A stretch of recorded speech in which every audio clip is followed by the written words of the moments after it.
Good afternoon and welcome to the Energy and Environment Committee. We're joined by Mr. Krikorian, Mr. O'Farrell, and Mr. Koretz, who I know had to run outside really quick. I'm going to go ahead and take public comment and general public comment at this time.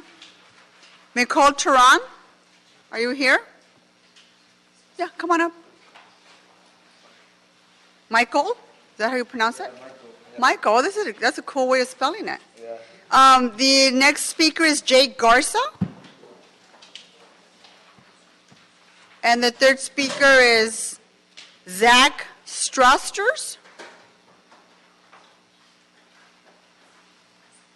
So each one of you, go ahead and come to the table. Each one of you has 1 minute, so we're going to start with Michael. Go ahead. Hi, good afternoon.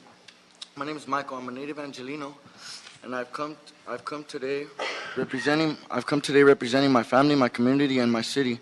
We're all deeply concerned about the potential impact a 2,500-foot setback on oil and gas production. All available data on the current method suggests that such a setback would ultimately mean a production shutdown. Even if a shutdown was temporary, you're talking about hiking up the cost at the pump. My family doesn't need that. I currently am a full-time student, so anything that means making our budget thinner is unwelcome. Also, we know that when gas goes up, so does groceries and so does everything. It's not hard to see what's going to happen if we don't think of the people of Los Angeles. We'll be expected to pay a bill we can't afford. Vote no on the 2,500-foot setback. Okay, thank you. The next speaker, Mr. Garza. Yes. Good afternoon. My name is Jacob Garza. If our local government decides to approve a 2,500-foot setback, there are going to be serious consequences for my family.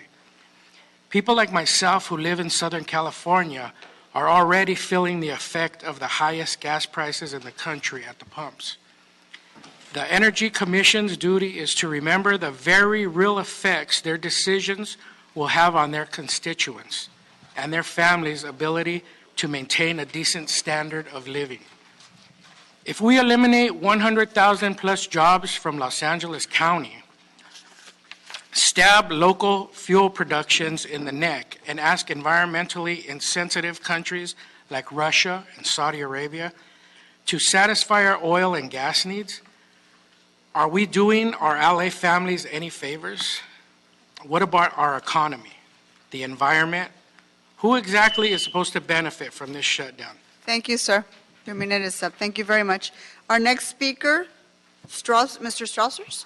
How do you pronounce your last name? Is that Strasters? Strassers? No, okay, well, we'll do that. Welcome. Thank you. Good afternoon, Commissioners. My name is Zach Strasters. Former Virginia State Senator Virgil Goody was once quoted as saying, "Energy independence must rank among the top priorities of the United States." We are aware as U.S. citizens that it's important for our nation to produce its own oil and gas. It keeps the cost at the pump low and limits the amount of financial support we give nations like Russia and Saudi Arabia. In Los Angeles County alone, the oil and gas industry represents over 100,000 jobs. Those are significant numbers. In a time where there is a homelessness crisis threatening our city, we should be very careful not to eliminate good-paying, family-supportive jobs without being able to replace them in the foreseeable future. Ladies and gentlemen of the Energy, Climate Change, and Environmental Justice Committee, I urge you to consider the influence your vote has on our economy and vote no on a 2,500-foot setback. Thank you, and God bless you. Thank you very much, gentlemen. Thank you for being here. I don't have any other additional cards at this time, so I will go ahead and close public comment and general public comment. Members, if there's no objection, I'd like to take the following items on consent. Items 6, 7, 8, 11, 12, and 13. Are there any objections? No. Seeing none, that will be the order. Let's go ahead and take item 5. Certainly. Good afternoon, Madam Chair, members. Item number 5 relates to motion O'Farrell, Rue, Blumenfield relative to the transfer of $8.129 million in funding from the Department of Water and Power, the Bureau of Engineering, for the completion of the Silver Lake Reservoir Stormwater Capture Project. Okay, thank you. We have item number 5 before us, members. Mr. Cedillo, welcome. the departments are here if anyone has any questions on this item. Seeing none, I'm going to go ahead and move to approve item number 5 with the following amendment: to instruct BOE to report on the total project costs, the terms of the MOA, the roles, costs, and findings, and whether the Board of Public Works has approval of the MOA. Without objection? No Okay, thank you. That'll be the order so that we can move that item forward. Let's go ahead and take up item number 9 and 10 together as it relates to Hyperion. So we can take those two. Can you read those into the record? Certainly can, Madam Chair. Item number 9 relates to motion bonding Koretz Bloomfield relative to current projects plans to utilize recycled water from the Hyperion treatment plant. And was that number 11? No, I said 9 and 10. 9 and 10, okay. Adopt the budget recommendation relative to the efforts that we made to improve safety issues at Hyperion treatment plant. Okay, thank you. And we have sanitation with us? Yes. So I just want you to provide a quick update on the recycled water and the personnel safety at Hyperion. That's Okay. what I was looking for, but thank you for being here. Go ahead. Okay, thank you. So with regards to a quick update, currently at Hyperion, we recycle about 28% of the influent that comes into the plant.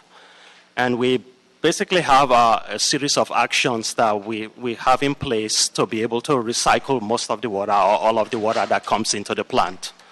So as a result of actions that's been taken consistent with ED5 and the sustainability plan, as well as actions that this committee has taken in terms of approving a motion and an ordinance, the first near-term project that we have in place is basically to produce 1.5 million gallons of advanced treated water that would supply LAWA, supply internal needs within the plant. And so we're progressing on that. An RFP is going to be going out next month.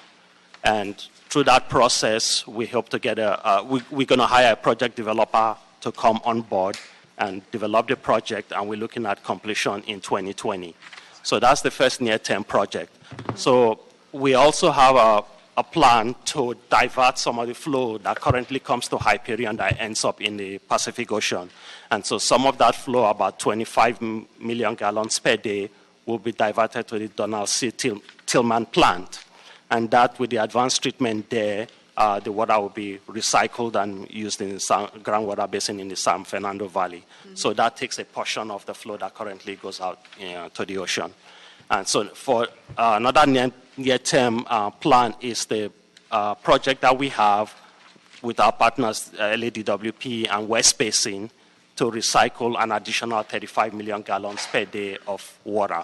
So currently we send West Basin 35 million gallons per day. We're looking at improving that water quality and then doubling the amount that we send to West Basin. And so part of that is we have a three-way MOA. So I'm going before the Board of Public Works this Friday. So upon approval by our board and DWP board, we'll move ahead with an implementation schedule. And that involves us doing a pilot to test the new technology. And that would be the technology that we would use for the 70 MGD. We're also going to have an EIR done and feasibility study. So those are the pre-initial work that we have to do to basically doubling the flow that we send to West Basin. And then the final phase would be roughly about 100 million gallons per day, and that would involve basically some kind of large regional approach to be able to use the remaining portion of the influent that comes in. So that's basically the plan, near-term and long-term, to reuse all the water that comes to Hyperion. With regards to safety, basically we have a comprehensive safety program within LA Sanitation that's led by our director, and we have an industrial safety compliance division, and each division within sanitation has a safety coordinator. So Hyperion is a large industrial facility where we have probably over 500, 600 people on the campus on every given day. So we have to be very diligent in terms of making sure that all the work processes that happen go smoothly and minimize accidents. So we have different safety programs in place, injury and illness prevention plan. We have electrical shock programs to make sure people don't get electrocuted by electricity. We have hazard assessment programs. We have basically tailgate sessions that we hold. So for every work that needs to be done on site, whoever is the lead person has to get a permit to do that work. And the equipment has to be tagged out, marked, and all the work that needs to be done on the equipment identified. So if you come on the plant, all the heavy machinery you see on site, you would see a tag similar to this that basically marks, instructions that each person that's going to touch that equipment has to go through. And so the equipment is locked out with padlocks and until everybody signs off before it gets released. So I do want to thank the committee for the positions that was approved in last budget that would help us to do more internal inspections of our procedures, go through our standard operating procedures to update them, do field inspections, to all this towards minimizing any kind of accidents or issues around the plant. So that's my report. I will take any questions if you have any. Thank you. Members, are there any questions on this item? Mr. Krikorian? Thank you, Madam Chair. I'm a little surprised to hear that it's feasible to divert a significant amount of flow from Hyperion to Tillman. And that suggests, well, obviously it has been excess capacity then at Tillman, which surprises me as well. So walk me through how it's feasible to be able to do that. Engineers? The plant manager of the plant is here. But the main idea is to basically divert flow from the East Valley to the West Valley and get the flow to the plant. Welcome. Good afternoon. Tracy Menamidi, Chief Operating Officer for LA Sanitation. Tim had mentioned that we will be taking some of the flow, increasing it to the Tillman Water Reclamation Plant in the valley. We're actually going to be doing part of that by building the East-West Valley Interceptor Sewer. So we're going to be redirecting some of the flow that currently goes to Hyperion and sending it across the valley to actually get it over to Tillman. Tillman is the location where we're going to be doing advanced treatment, and that water will be used in the spreading grounds, Hansen spreading grounds. Okay. So what's the implementation plan for building that infrastructure that's going to be necessary to do that? Right. We currently, we are working jointly with the Department of Water and Power on the advanced water treatment facility at Tillman, about 24 million gallons a day, as I mentioned. Implementation is ongoing now in terms of getting started with the design, going through our pilot work first, finishing that, moving into design and construction so we can be online by 2023. And the east-west sewer The interceptor sewer we are concurrently working on. The plan is to have that constructed just a few years, have it online a year or so in advance of the facility being ready to produce water. Okay. I'd like to ask offline if you could set a time to meet with my staff so that I know Absolutely. every detail of that line, please. Okay, absolutely. Any other questions, members? Mr. Karts? Thank you, Madam Chair. I know it's been talked about at Hyperion to eventually try to treat the water with an extra treatment so that it actually becomes drinkable. Are we still looking at that? Are we making any progress? And I presume if we are successful, we obviously can't send the water back upstream very easily, so we'd have to work out some sort of deals with the West Basin and others in that vicinity. So currently, the project that this committee approved an ordinance for that went through council in May basically authorizes us to produce advanced treated water, and that's the one that's going to go to LAX, LAWA, and being used on site. So it's a project of 1.5 million gallons per day, but it will create water that goes up to drinking water standards. And with that, the technology that we're going to employ in place with the pilot that we're going to test further, that gives us that future capability if we want to ramp more of the water to go up to that standard, depending on the customer base that we have. But by doing this 1.5 MGD, we will demonstrate on site that we are able to treat water up to drinking water standards within the plant. So the LAX is just a demonstration project. We don't have any further plans in the queue right now to try and really use a lot more of that 350 million or so, whatever it is exactly, gallons a day that we treat and then dump into the bay. Yeah, we do, and that's the project that I mentioned about the MOA that I'm going to board on Friday. That would essentially double the amount of water that we send to West Basin. So currently we send 35 million gallons per day. We will double that to 70 million gallons per day. But not only just doubling it, we will improve the water quality by using this membrane technology. And that would be a much cleaner water than we are producing today. And I want to also mention... So would we send them actual drinkable water, or would it just be somewhere it's in short between of the drinking water. recycling that we're... Yeah. The water that we'll send to them is short of drinking water standards, but it is recyclable water for mostly industrial purposes. And once it gets to them, it gets cleaned further, and some of it will make its way into the groundwater basin, injected into the groundwater that would basically act as a seawater barrier in order to be able to pull water out of the ground for drinking water purposes. So that's one. But I also want to mention what gets lost when Hyperion is looked at is the fact that we have a huge water recycling plant on site where we are reusing a substantial amount of water today to basically cool our process equipment and everything else, and thereby offsetting any kind of potable water use. So, for example, if you did irrigation out on any other site, that water makes its way into the environment, but it's been looked at that you're recycling that water. But in our case, when we use it for process equipment and it makes its way also back to the ocean, it doesn't seem to get as much recognition, but that's a vast amount of water, over 35 million gallons per day, that we are using for our process equipment on site that we're not buying potable water for. And that should not be lost in the midst of this whole look at what we in the city are doing to basically recycle more water. Okay. Any other questions? All right, thank you very much. I will move to go ahead and approve item number 9 and note and file item number 10. Okay. Seeing no objections, that will be the order. Thank you. Thank you so much. Thank you. Let's go ahead and take up items 1, 2, 3, and 4 together. Colleagues, we have several items related to water. So here in Los Angeles, from stormwater to groundwater to Prop O. So we're going to have sanitation, DWP, and the CAO's office come to the table.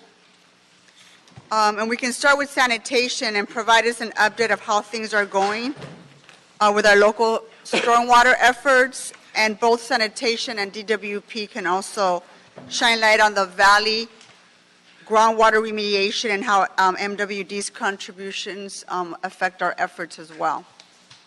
Okay, so Great. Good afternoon. Sanitation. Good afternoon, Madam Chair, Albert, Council members. Adel Hashkhalil, I'm the Assistant General Manager for Sanitation. I'll focus my comments on the stormwater component of our water pie, and I'll have, I think, Tracy will cover from sanitation's point of view on the groundwater recharge, and we'll also then take your questions. LA Sanitation is the environmental agency for the City of Los Angeles responsible for delivering, implementing various environmental programs, including the Stormwater Compliance Program. The Stormwater Compliance Program is governed by federal and state permits and specific water quality mandates called Total Maximum Daily Loads, TMDLs. Through our One Water LA effort and enhanced watershed management plans, compliance with Stormwater Now is focused on maximizing capture, infiltration, and reuse of stormwater as a resource to replenish groundwater, offset potable water, mitigate flooding, improve water quality, but most importantly, enhance the overall quality of life in our communities, especially those that are disadvantaged over the years. As we look forward to expanding the stormwater program to comply with these enhanced watershed management plans for our 4 watersheds, which we estimate roughly about $8 billion over the next 25 to 30 years, we need to have clear lines of responsibility as to the ownership of these projects and their compliance, and more importantly, the operation and maintenance. These stormwater projects need to be recognized as part of the stormwater fixed assets to ensure proper functionability and operability. To date, we've completed over 30 projects, stormwater projects, mainly funded by Proposition O bond measure and a mixture of state grants and other funds. Some of these projects are built on land acquired by the project funds. Others are built as part of existing city facilities such as the lakes, Lake Machado or Echo Park Lake, or other properties such as Park, Penmar, and other places that we have built. Many of these projects have multi-benefits where water quality improvement components are integrated into other community uses such as parks. So to give you an example, we have the South LA Wetlands Park. It was mainly, most of the money came from Proposition O, but also provided an open space and a park. But we have a wetlands component to treat stormwater. The wetlands component is managed by sanitation for operation. However, the park is managed by recreation and parks. We have a project under development right now in Sun Valley, northeast LA, where we are looking at the Rory M. Shaw Wetlands Park. That's a complex project. The land was purchased by Proposition O. Design and construction is being done by LA County and will be transferred to the city for operation and maintenance. And similarly, it has two components. It has a water quality component to address the water, the treatment, and recharge, and it has a park component for the community. And those responsibilities are different. Sanitation will handle the water quality and compliance. Rec and Parks will handle the responsibilities of the recreation components. The project we're finishing right now, we just finished Machado Lake. Machado Lake was an existing lake and has a park component. The lake itself and the water quality and the improvements are made there were paid by Proposition O, and it'll be managed by sanitation, although the entire park and the lake is owned by Recreational Park in the city. So what we have before us is what we need is to clearly delineate these responsibilities early right now. We have only few projects, but eventually over the next 20 to 30 years, we're going to have a lot more projects across the city. So we need to delineate these responsibilities and ensure adequate and appropriate allocation of resources for operation and maintenance, including monitoring compliance. So what we're asking with your concurrence that we start working together, LA Sanitation, to start developing and executing master MOUs with the departments to ensure those are in place to clearly define who's responsible for what and what is being done. So there's a clear understanding that, Rec and Parks will be responsible for their open space and the park component, and sanitation will take responsibility for the water quality, the compliance for these projects. And because at the end of the day, what we want to do is have a successful working project that we can assign resources based on the use and the needs. And we have developed, Sharon Karagani is the program manager for Watershed, is working, but also Ali Poste in the back is working also on the One Water LA plan, which is an integrated plan, really looking at how we can leverage resources and make the city more sustainable, but also green in the community. I think it's important to remember that stormwater, there's a huge shift with your leadership in your direction, that stormwater now is not just dealing with pollution, we're dealing with improving the quality of life, greening communities, and making our communities that suffered for many years, especially in the northeast LA and other places, to bring it back and bring back some of these things to improve the quality of life. In South LA, the same thing, we need to do that in East LA. So we see this as a great opportunity for us to enhance the communities, address water quality, but then meet our water compliance, improve the replenish the groundwater in our San Fernando Valley. I know Councilman Krikorian always is key on that, and addressing flooding in a lot of the areas in the city still today. As you know, every time it rains and we have heavy rain, we have flooding. And we need to manage that. And the resources that we'll be working with you over the next few years on getting resources, working with the county, and hopefully we'll get enough resources to start implementing these projects. But the biggest thing we need to do is money to also maintain and operate what we're building in the ground. So I'll take questions later on as we move forward through the presentation. Yeah. So maybe sanitation and DWP can also shed light on the valley groundwater remediation and how that's going. But I'm interested to know what MWD's contribution is to these efforts. If anybody can talk a little bit about that. Hi, good afternoon. Good afternoon. I'm Bill Van Wagner with LADWP, and I can talk about our progress with our remediation in the San Fernando Basin. In essence, following a 6-year characterization study where we built 26 new monitoring wells and accumulated a lot of data, we've characterized the major portion, really the central and northern portions of the San Fernando Basin as far as water quality and the extent of contamination. Following that effort, we're now moving forward with 4 projects. The first is what we call North Hollywood West, and it's on the west branch of the North Hollywood Wellfield. It's a $94 million project, which we literally just started construction on, I think, last month.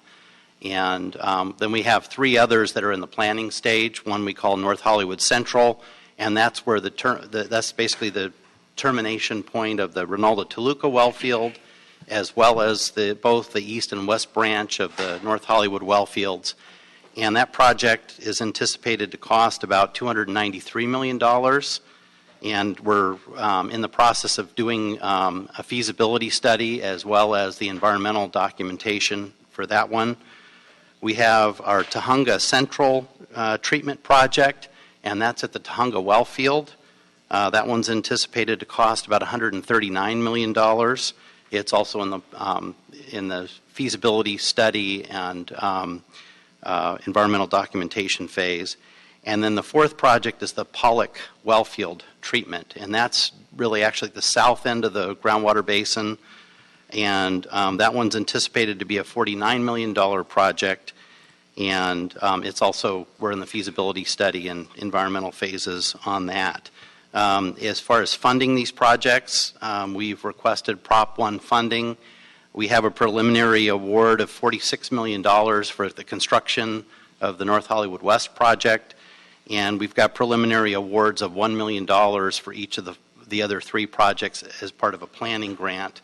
Once the planning, the feasibility study, and the environmental documentation is done, we would anticipate getting funds for those. The total ask right now for Prop 1 funding is about $241 million.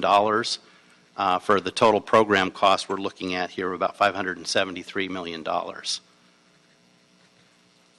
Okay. So, Delon Kwan, Manager Resource Development, LEDWP. So with respect to MWD's commitment to local projects, they just recently, earlier this year, adopted some integrated resource program policy principles to invest in local projects for the region. Currently, MET does have a local resource program where they offer incentives based on an agency's local project's ability to produce, so they only pay when the project is produced by the local agencies. And they provide an incentive of like up to $340 an acre foot for a project that produces water that costs above the MWD current water rates. So with respect to the groundwater remediation program, the cost for the construction and the production of that water for that particular program, I don't think it qualifies for an MWD local resource program subsidy because the cost of the project just doesn't go. None of the 4 qualify?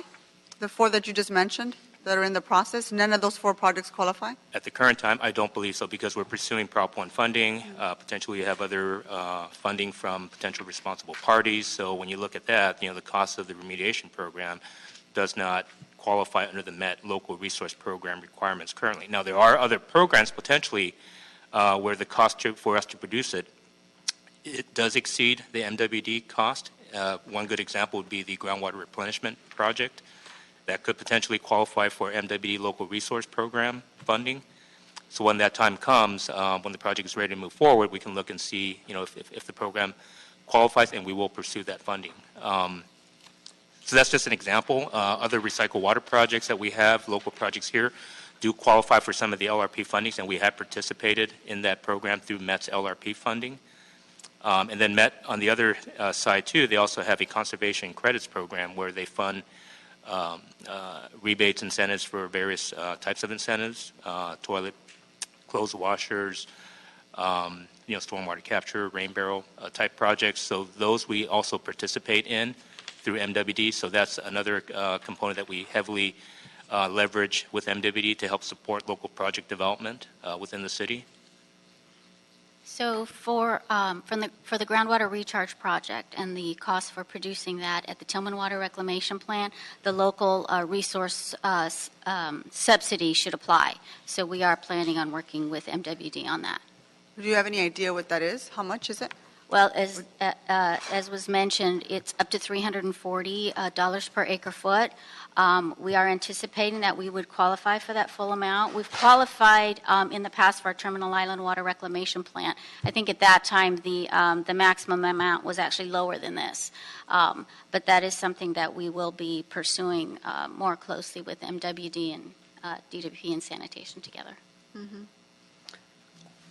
Madam Chair. Yes, I'm going to take questions from them. I just want to make sure.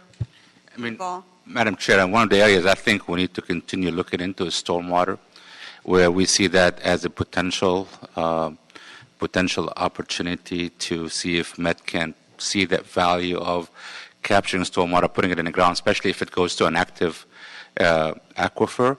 So I think that dialogue, we probably should pursue that further, especially in the San Fernando Valley. I know we'll work with Water and Power on that, but specifically where you are putting water in the San Fernando Valley aquifer, we may have to pursue a dialogue on maybe having that discussion happening. Well, Los Angeles carries weight at Met. So I just want to ensure that DWP is doing more to ensure that these projects qualify in the valley, and then we need to just push harder. Did you have a question, Mr. Curtis? On this specific topic of the San Fernando Valley aquifer, it's now been 3 years since we got a Met offer of contribution of $20 million. And I asked a couple of meetings ago, we didn't have a current report on what the status of that is and whether that's ever going to be utilized. Do we have more of an update now? So the last time we reported the $20 million, I believe a couple years ago, was for potentially to help respond during the drought conditions, to try to get some wellhead treatment facilities built on an accelerated basis. MWD offered to assist with that effort on a reimbursement basis. So I believe the $20 million or so that you're referring to was for MWD to offer that reimbursement service. Since that time, we've progressed further on the characterization study. The wellhead treatment study at the time probably didn't fit well into the current program, and Bill can probably talk a little bit about the current program objective to utilizing a combination of wellhead treatment and centralized type treatment to deal with these specific types of contaminants. Mm-hmm. Now, I thought that was actually an offer to help actually do the treatment. So I still don't understand. I've never understood why we can't utilize that money. Well, my understanding is that the idea was they could do it faster than we could. It wasn't we would have to pay back the money, but by using, they're able to contract faster than we are and things like that. And we did look into it. And in essence, to do anything quickly, it would have, in essence, been wellhead treatment. And when we looked into doing that just on the individual wells, sort of smaller projects, it just didn't make sense from a feasibility standpoint. There really wasn't any gain. And so, that's why our focus really has been on these large remediation projects where we can fully restore the use of these well fields. And so there's no way to ask them to transfer that funding to any of these other projects. And I don't think it was necessarily transfer of funding. I think it was they would go out and for up to that amount get their own contracts and things to help us because they could get contracts in place faster than we could. And we just didn't take advantage of that. Well, we looked into it very seriously, but as I mentioned when we were looking at bang for the buck, putting some wellhead treatment on. We were looking at the southern Ronaldo Toluca wells as a possibility, and it actually wouldn't have produced any more water because of our ability to pump some of the cleaner wells to the north, and so it wouldn't have helped us a whole lot as far as the total amount of water we could pump, which again gets our focus back on doing these big projects for full restoration of those well fields. Madam Chair, can I ask other questions, or are we still in the presentation phase? I think you're done with the presentation. Mr. Kokorian's been waiting to ask his questions. Are you? I have other ones. I'm happy to let him Okay, ask a few. Mr. Kokorian? Thank you very much, Madam Chair. Thank you, Mr. Kretz. So in reviewing the report, the upshot of it that I took away was we have an enormous investment of capital that's going to have to be made over the next generation to ensure compliance with the Clean Water Act. We have to find $7 billion in capital investment that we don't have, plus hundreds of millions, maybe billions in operations and maintenance costs for the kinds of mediations that will be necessary to be able to meet our obligations. Or we can make those investments, reduce the pollution of our water supply and systems, or we can maintain the status quo, not make those investments, and pollute local waters and be fined for it in probably comparable amounts, maybe more. So to me, there's a very clear mandate that we need to begin seriously addressing this.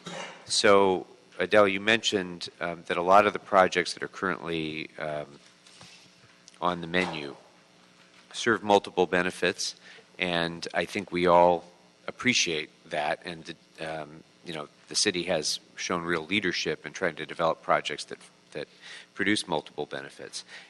That creates a management challenge. We're going to address that with this and have an implementation plan that addresses. But here's my point. It's not only a management challenge, it's also a challenge of cost effectiveness. And compliance with the Clean Water Act is something we must do. The other benefits that we derive from some of these projects are things that we'd really like to do. But that doesn't necessarily make for a clear analysis for cost effectiveness. And all of us would love to have wetlands and other things that provide open space and park space. That may or may not be the most cost-effective way to ensure that we're within our TMDL for a particular pollutant. And so, and you mentioned stormwater recapture. Obviously, I think every one of us is strongly supportive of stormwater recapture investments, but those are expensive investments. So as you move forward with the implementation plan, there's just the overarching point I'd like to make here is that it's going to be very important for the council, I think, to be able to assess cost effectiveness in meeting our legal mandates for each pollutant for which there's a TMDL. We need to know when we're going to have to make those choices about, $1 billion here and $1 billion there, we need to make those choices with a very clear-eyed view about where we're going to get the most bang for our buck in complying with federal law first. All the other stuff that comes with it, we can make those policy decisions as to what we would like to add on to that. But in making the monetary dollars and cents decision about where to get $7 billion or $8 billion, or maybe it'll be $6 billion if we focus on cost effectiveness, who knows? That has to be, in my view, that has to be made with a very clear analysis of, per dollar, what's the reduction in pollutants per TMDL. Sure. So, you can offer thoughts on that now, or sure. just I think I've made the point for purposes of the implementation. This is perfect. I think we concur. I mean, our goal for compliance with our permit and improving water quality, and this is a mandate. The interesting thing in 2012, the new permit that was issued by state, which is the MPDS permit through the Clean Water Act, shifted compliance differently a little bit. And basically these are the watershed management plans came out, is actually the permit says that there's two ways you comply. You can comply purely based on numeric limits and water quality, and you have to do it interim limits as you go forward.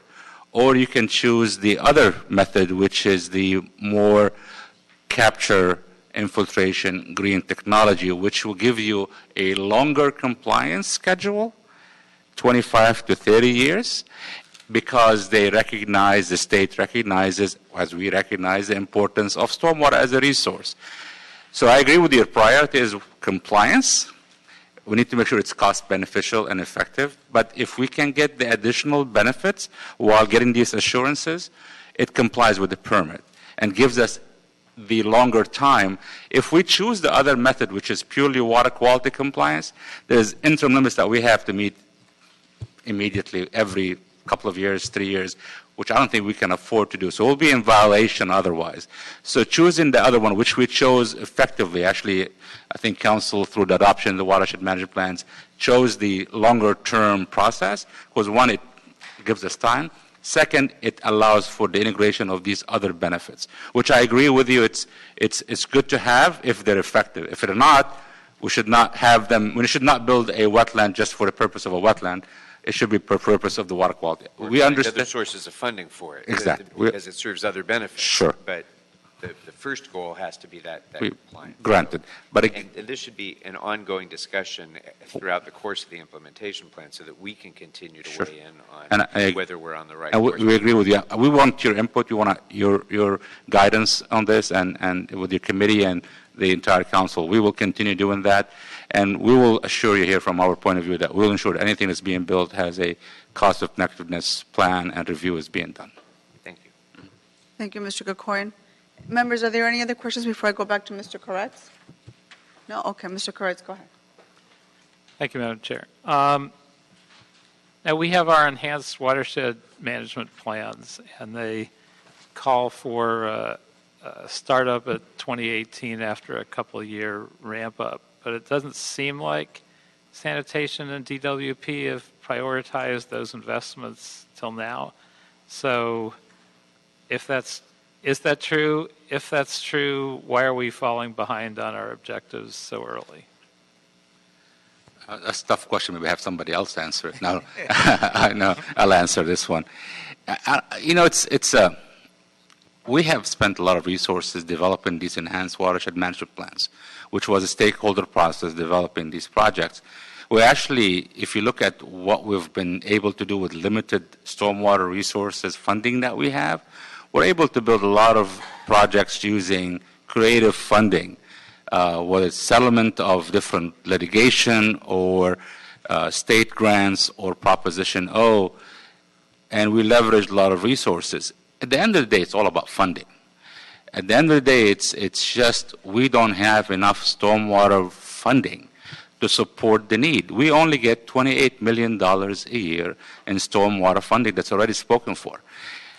The rest of what we need to do is not available at this point. So a lot of this moving forward is actually finding a sustainable source of funding that can support the investments that are needed.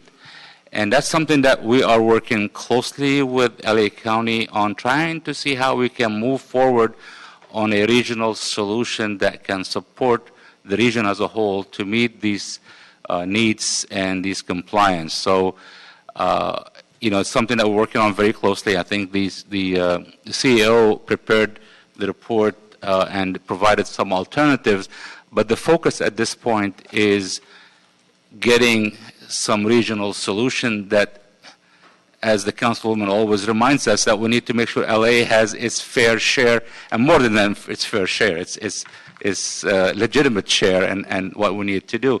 So that's something we're in the middle of discussing, and we need to figure out how we can get the resources. And I still think there's an opportunity to deal with stormwater as a commodity and maybe monetize the value through the ideas of maybe there's a way we can get some funding through the replenishment of groundwater from either MET or some other sources. But in the meantime, I think the whole thing we have right now is just a matter of resources and funding that with your help, hopefully we can move this forward and get this ahead and so we can move forward.